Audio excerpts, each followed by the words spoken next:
नमस्कार। श्री कल्की धाम मंदिर की आधारशिला रखी जा चुकी है। 5 एकड़ परिसर में 11 फीट ऊंचे चबूतरे पर मंदिर का निर्माण, आसमान को छूते 108 फीट ऊंचे शिखर और 48 तीर्थों की स्थापना, यानी कि मंदिर निर्माण से प्रभु कल्की धाम की भव्य दिव्य नव्य नगरी बसाई जा रही है। समूचे विश्व में देखिए, ये पहला ऐसा तीर्थ स्थल होगा जहां भगवान के अवतरित होने से पहले ही उनकी मूर्ति को स्थापित किया जाएगा, यानी कि भगवान कल्की की दिव्य प्रतिमा विराजमान होगी।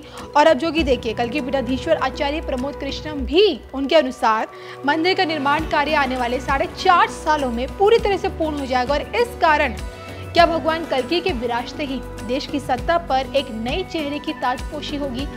आज ये सवाल इसलिए क्योंकि देखिए, 22 जनवरी को अयोध्या में रामलला की प्राण प्रतिष्ठा पीएम मोदी के हाथों हुई और फिर इसके ठीक 23 दिन बाद यानी कि 14 फरवरी को कल्की धाम मंदिर का शिलान्यास भी पीएम मोदी ने रखा।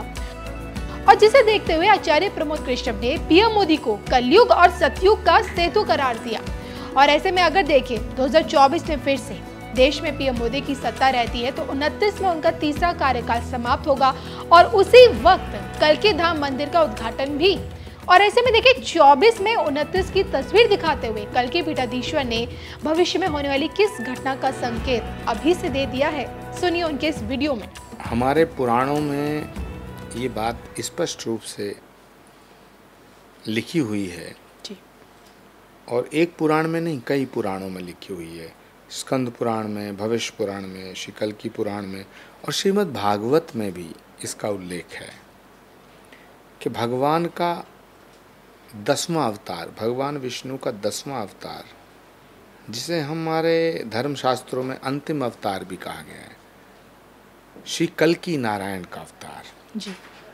भगवान एक बार पुनः धरती पे आएंगे, कल्की के रूप में अवतार लेंगे।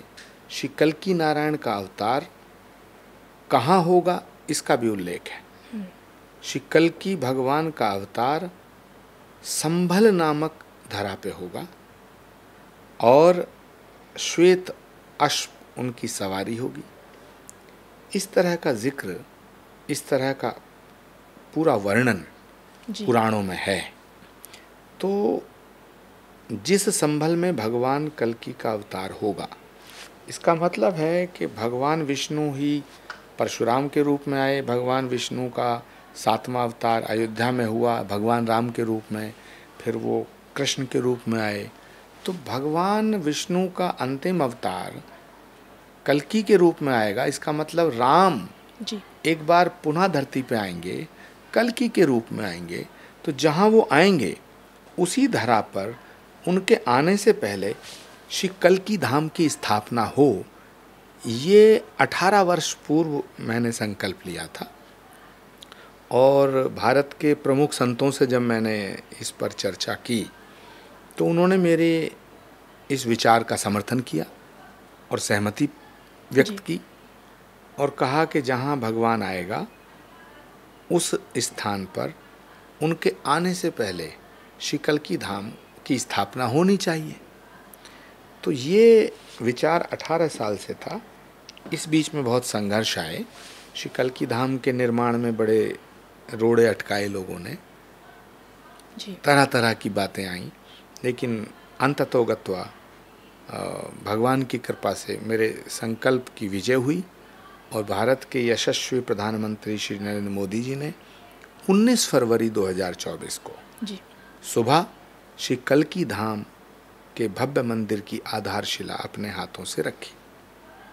आपने कहा कई लोगों ने रोड़े अटकाए और भाजपा की सरकार में आप कल्की धाम मंदिर के आधारशिला रखवाने में सफल भी हो पाए। आपका संपूर्ण जीवन हमेशा से भगवान कल्की की भक्ति से रमा हुआ है और आप ही पहले ऐसे संत हैं जिन्होंने सबसे पहले ये दुनिया को बताया कि पीएम मोदी में मुझे एक दैवी शक्ति की अनुभूति होती है। तो कोई उन्हें कल्की का अवतार मानने लग गया है, कोई उन्हें प्रभु राम का अवतार बताता है। देखिए, पहली बात तो यह है कि अवतार कभी नहीं कहता कि मैं भगवान हूँ। उनके द्वारा किए गए कार्य, उनके द्वारा की गई लीलाओं से पता चलता है। मैं ये मानता हूँ कि प्रत्येक व्यक्ति में परमात्मा का अंश है जी। तो नरेंद्र मोदी जी एक विलक्षण प्रतिभा के स्वामी हैं और निश्चित ही उन पर कोई दैवीय कृपा है, किसी दैवीय कृपा की शक्ति उन पर है, जिसकी वजह से वो बहुत बड़े बड़े फैसले बड़े सामान्य तरीके से कर देते हैं। इतने बड़े बड़े फैसले लेना किसी आम नेता के बस की बात नहीं है जी। इसलिए मैंने ये बात कही कि नरेंद्र मोदी जी के ऊपर भगवान की विशेष कृपा है। कल्कि भगवान का अवतार होगा ऐसा पुराणों में लिखा है। अब भगवान कल्कि जहाँ अवतार लेंगे उनसे पहले, आने से पहले उनके धाम की स्थापना हुई है जी। हमारे यहाँ तो संकीर्तन होता है, जय कल्कि जय जगतपते, पद्मापत जय रमापते। हमारे यहाँ ये मानता है कि भगवान कल्कि का अवतार जब होगा तो अधर्म का नाश हो जाएगा और अधर्म का नाश करने के लिए, धर्म की पुनर्स्थापना करने के लिए भगवान अवतार लेते हैं। ये गीता में भी है, परित्राणाय साधूनाम विनाशाय च दुष्कृताम धर्म संस्थापनार्थाय संभवामि युगे युगे, ये गीता कहती है। और श्रीमद् भागवत के 12वें स्कंद में स्पष्ट लिखा है कि जब अधर्म बहुत बढ़ जाएगा, असत्य बढ़ जाएगा, अहंकार बढ़ जाएगा, उल्टे सीधे काम होंगे, बहुत से लक्षण बताए गए हैं, तब चंद्रमा, सूर्य, बृहस्पति एक राशि में आएंगे, तब भगवान विष्णु का पूर्ण अवतार कल्कि के रूप में संभल नामक स्थान पर विष्णु यश नाम के ब्राह्मण के यहाँ होगा जी। ये मैं नहीं बोल रहा हूँ, ये श्रीमद् भागवत में लिखा है जी। श्रीमद् भागवत का श्लोक है, यदा चंद्रस्य सूर्यस्य तथा तिस्य बृहस्पति समेशन्ति एक राशो तदा भवति तत्कृतम संभल ग्राम मुखस्य ब्राह्मणस्य महात्मना भवने विष्णु यशस्य कल्कि प्रादुर्भविष्यति। तो इस बात को आधार मान करके हमने श्री कल्कि धाम बनाने का संकल्प लिया और वो नरेंद्र मोदी जी ने उस भाव को स्वीकार किया। श्री कल्कि धाम का निर्माण शुरू हो रहा है जी। लगभग 4 से 5 साल लगेंगे। श्री कल्कि धाम राजस्थान के बंसी पहाड़पुर के पत्थर, जो पिंक पत्थर है गुलाबी, उससे बन रहा है। उसमें किसी सरिये का, किसी कंक्रीट का, स्टील का प्रयोग नहीं हो रहा है। जिस पत्थर से भगवान श्री राम का मंदिर अयोध्या में बना है उसी पत्थर से वो पूर्ण होगा, बनेगा। और आप सबकी प्रार्थनाओं से, आप सबके सहयोग से, भगवान की कृपा से 4.5 साल में श्री कल्कि धाम बन करके तैयार होगा।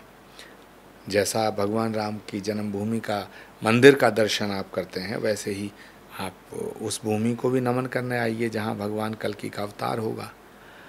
तो ये बड़े सौभाग्य का विषय है और मुझे बड़ी खुशी है, मैं बहुत ही अभिभूत हूँ कि प्रधानमंत्री जी ने मेरे अनुरोध को स्वीकार किया। और क्योंकि भगवान कल्कि का अवतार अंतिम अवतार है, इसके बाद कोई अवतार धरती पे नहीं आएगा। तो नरेंद्र मोदी सतयुग और कलयुग के बीच के सेतु बन गए, सनातन के सेतु बने।